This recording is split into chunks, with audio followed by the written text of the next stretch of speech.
எல்லாருக்கும் வணக்கம். இந்த நாளில் கூட வேதத்தில் ஒரு வசனத்தை நாம் தியானிக்கலாம். மத்தேயு 6ஆம் அதிகாரம் 33ஆம் வசனம் இப்படி சொல்லுகிறது, முதலாவது தேவனுடைய ராஜ்யத்தையும் அவருடைய நீதியில் தேடுங்கள், அப்பொழுது இவையெல்லாம் கூட கொடுக்கப்படும் என்று சொல்லி இந்த வசனம் சொல்கிறது. இந்த வசனம் என்ன சொல்லுறா, முதலாவது தேவனுடைய ராஜ்யத்தை அவருடைய நீதியை தேடுங்கள் அப்படின்னு சொல்லுது. தேவராஜ்யம்னா என்ன? இயேசு தான் அந்த வார்த்தை சொல்லுகிறார், தேவனுடைய ராஜ்யத்தை தேடுன்னு சொல்கிறார். இயேசு நேரத்தை சொல்கிறார். முதல் பண்ண பிரசங்கம் என்னன்னா, மனம் திரும்புதல், பரலோக ராஜ்யம் சமீபித்திருக்கிறது என்று அவர் சொல்கிறார். அது மாத்திரம் இல்லை, இன்னொரு இடத்துல சொல்கிறாரு, தேவராஜ்யம் எங்கே இருக்குது, அது உங்களுக்குள்ளே இருக்கிறது அப்படின்னு சொல்லி அவர் சொல்கிறார். அப்போது தேவனுடைய ராஜ்யம் என்ன? இயேசு கிறிஸ்து மூலமாக தான் தேவராஜ்யம் பூமியில் வருது பாருங்கள். ஆனால் இயேசு இந்த பூமியில் பிறந்து வாழ்ந்தபோது அந்த தேவராஜ்யம் முழுமையாக வரவில்லை. ஆகவே தான் இப்படி சொல்கிறார், தேவன் பரலோகராஜ்யம் சமீபத்திற்கு, தேவராஜ்யத்தை தேடுங்கள், அது சமயமாக இருக்கிறது அப்படின்னு சொல்கிறாரு. அது உங்களுக்குள்ளே இருக்குதுன்னு சொல்கிறாரு. இப்போ தேவராஜ்யம் எப்பொழுது வருகிறதுனா, இயேசு என்றைக்கு சிலுவையில் ரத்தம் சிந்தி மறித்து தன் ஜீவனை கொடுத்து உயிர்த்தேதாரோ அன்றைக்கு தான் தேவராஜ்யம் இந்த பூமியிலே வருகிறது, மனுகுலத்துக்குள்ளே வருகிறது. ஏனென்று சொல்லி பார்த்தீங்கன்னா, தேவராஜ்யம் தேவன் மனிதனுக்குள்ளே வந்து வாசம் செய்கிறது. தேவன் மனிதனோடு ஐக்கியக்குழு, மனிதனை ஆண்டுக்குழு, மனிதனுக்கு அவர் ஆண்டவராக இருப்பது, அவர் மனிதத்தை வந்து வாசம் செய்து மனிதனோடு உறவாடுவது தான் தேவன் ராஜ்யம். இப்படி தான் தேவன் முதல்ல மனிதனை படைத்தார். ஆதாமை அவர் படைப்பொழுது தேவன் பகலின் குளிர்ச்சியானவர்களை அவரோடு சஞ்சரித்து கொண்டு ஐக்கிய கொண்டது. ஆனால் பாவத்து நிமித்தம் தேவனுக்கும் மனுஷனுக்கும் பிளவு உண்டானது, பிரிவு உண்டானது.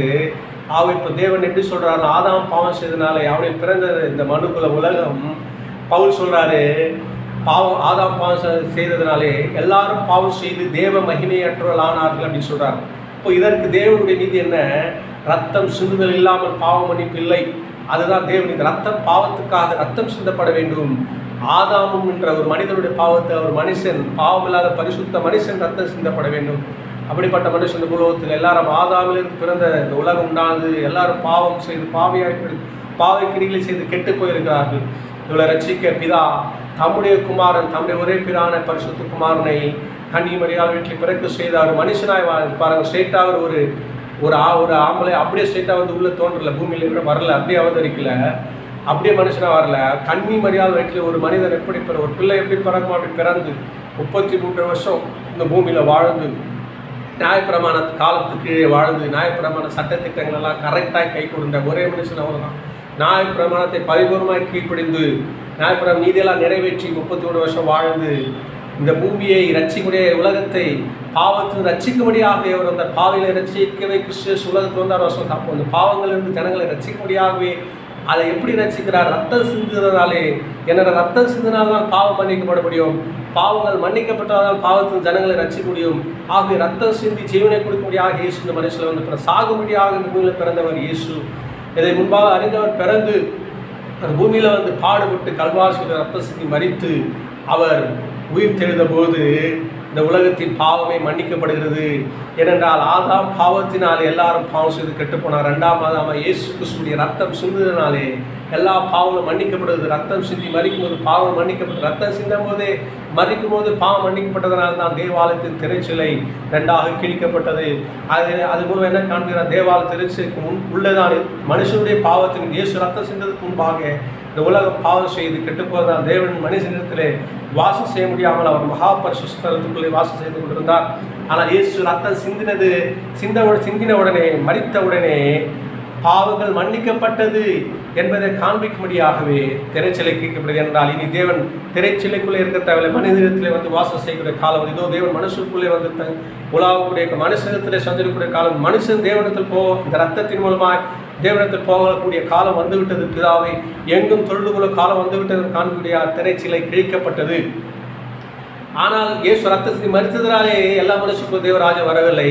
இந்த இயேசு எனக்காக ரத்த சிந்தி மறித்தார், எனக்காக தான் வந்தார், எனக்காக மனுஷனாக என்னுடைய பாவலுக்காக ரத்தம் சிந்தி மறித்தார் என்று எந்த ஒரு மனுஷன் அவரை விசுவாசித்து இருதயத்தில் நாவின் அறிக்கை செய்கிறானோ அவனுக்குள்ளே தான் தேவராஜ்யம் வருகிறது. அவன் தான் பாவம் மன்னிக்கப்பட்டு தேவன் அவனுக்குள்ளே வந்து வாசிக்கிறார். தேவன் எப்படி வந்து மனுஷனுக்குள்ளே வர்றார்? ஆவியான மூலம் தான் வருகிறார். இந்த செய்தியை ஒருவன் கேட்டால்தான், விசுவாசித்தால்தான், மனதினால்தான், அவரை இருதயத்தில் விசுவாசி அவரை இரட்சகராக ஏற்றுக்கொண்டால்தான் அவனுக்குள்ளே தேவராஜ்யம் வரும். ஆகவே இந்த செய்தி முதலாக பிரசங்கிக்கப்பட வேண்டும். இதை பிரசங்கிக்க ஆவியானுடைய வல்லமை தேவை. அதனால்தான் இயேசு சீஷர்களை பார்த்து சொன்னார், நீங்கள் போய் காத்துருங்கள், பரிசுத்த ஆவியானவர் வரும்போது நீங்கள் பலனடைந்து என்னுடைய சாட்சியாக இருப்பீங்க. அதான் என்னுடைய வார்த்தையை, என்னுடைய சுவிசேஷம் நான் எதற்காக ரத்தத்தை மறித்த இந்த செய்தி நீங்கள் பிரசங்கிப்பீங்க, அப்பொழுதுதான் பிரசங்க முடியும்னு சொல்கிறார். அப்போ அவங்க காத்திருக்கும் போது பரிசுத்த ஆவியானவர் அங்கே வரும்பொழுது பேதுரு எழுந்து அங்கே இந்த சுவிசேஷ செய்தி பிரசங்கிறார். அன்றைக்கே இந்த வார்த்தையை கேட்ட ஜனங்களுக்கு தேவராஜ்யம் வந்தது. அன்றைக்கு 3000 சபையில் ஜனங்கள் சேர்க்கப்பட்டால் அப்போ இந்த இயேசு விசுவாசிக்கும் பொழுதுதான் தேவனுடைய ராஜ்யம் உள்ளே வருகிறது. இயேசு என்னுடைய பாவலுக்காக ரத்தம் சிந்தினார், என்னுடைய பாவலுக்காக தான் மரித்தார் என்று ஒருவன் இன்றைக்கு இயேசு நாமத்தை விசுவாசிக்கிறானோ, இயேசுவை தன் இருதயத்தில் விசுவாசித்து அவரே ரட்சகர், அவரே ஆண்டவர் நாவின அறிக்கை செய்கிறானோ, அவனுக்குள்ள தேவராஜ்யம் வருகிறது. இன்றைக்கு இந்த வார்த்தை கேட்குற நீங்கள் யாராலும் சரி, நீங்கள் இந்த இயேசுவை இன்னும் விசுவாசிக்கவில்லையா? இயேசு விசுவாசித்தால் தான் நீங்கள் தேவராஜ்யத்துக்கு வர முடியும். இல்லைவிட்டால் நீங்கள் பிசாசன் ராஜ்யத்தில் இருக்கிறீங்க, இருளின் ராஜ்யத்தில் இருக்கீங்க. இயேசு நீங்கள் விசுவாசிக்கும் போது உங்கள் பாவங்கள் மன்னிக்கப்படும். உங்கள் பாவலுக்காக ரத்தம் சிந்தினார், உங்களுக்காக தான் மரித்தார், உங்களுக்கு பதிலாக இயேசு ரத்தத்தை மரித்தார். நீங்கள் விசுவாசித்து நாவினால் அவரை இயேசுவை ஆண்டவர் என்று ரட்சகன் அறிக்கை செய்யும்போது உங்கள் பாவம் மன்னிக்கப்பட்டு நீங்கள் தேவ ராஜ்யத்துக்குள்ள அவரை தேவனுடைய பிள்ளைகள் ஆகிறீங்க. அவை இந்த வார்த்தை கேட்குற நீங்கள் யார் என்றால் இயேசு இன்னும் விசுவாசிக்காமல் இருந்தால் இன்றைக்கு இந்த இயேசு விசுவாசித்தீங்கன்னா நீங்கள் உங்கள் பாவத்திலிருந்து பாவங்கள் மன்னிக்கப்பட்ட தேவனுடைய பிள்ளைகள் ஆகலாம், தேவ ராஜ்யத்துக்குள்ள வரலாம். இந்த தேவ ராஜ்யத்தை நீங்கள் இப்படி தான் தேட முடியும். இப்படி தேவனை விசுவாசித்தவர்களாம் நீங்கள் தேவ ராஜ்யத்தை தேடிட்டீங்க, தேவ ராஜ்யத்துக்குள்ளே இருக்கிறீங்க. அதே போல் தேவ ராஜ்யத்துடன் நாம் வசனத்தை, அவருடைய வார்த்தையை கேட்கறது மூலமாக, வசனத்தின் மூலமாக தேவ ராஜ்யம் வருகிறது. இந்த வார்த்தையை நாம் கேட்கும்போது தேவன் நமக்குள்ள விசுவாசியான பிறகு கூட இந்த தேவ ராஜ்யத்தை எப்படி தேட முடியும்? அவருடைய வார்த்தையை நாம் கேட்கும்போது, வார்த்தையை வாசிக்கும் போது, வார்த்தை பிரசங்கப்படுவதை கேட்கும்போது தேவராஜ்யம் நமக்குள்ளே வருகிறது. இப்படி தேவராஜ்யத்தை நாம் தேட முடியும். இந்த தேவராஜ்யத்தை நாம் தேடும்போது அவருடைய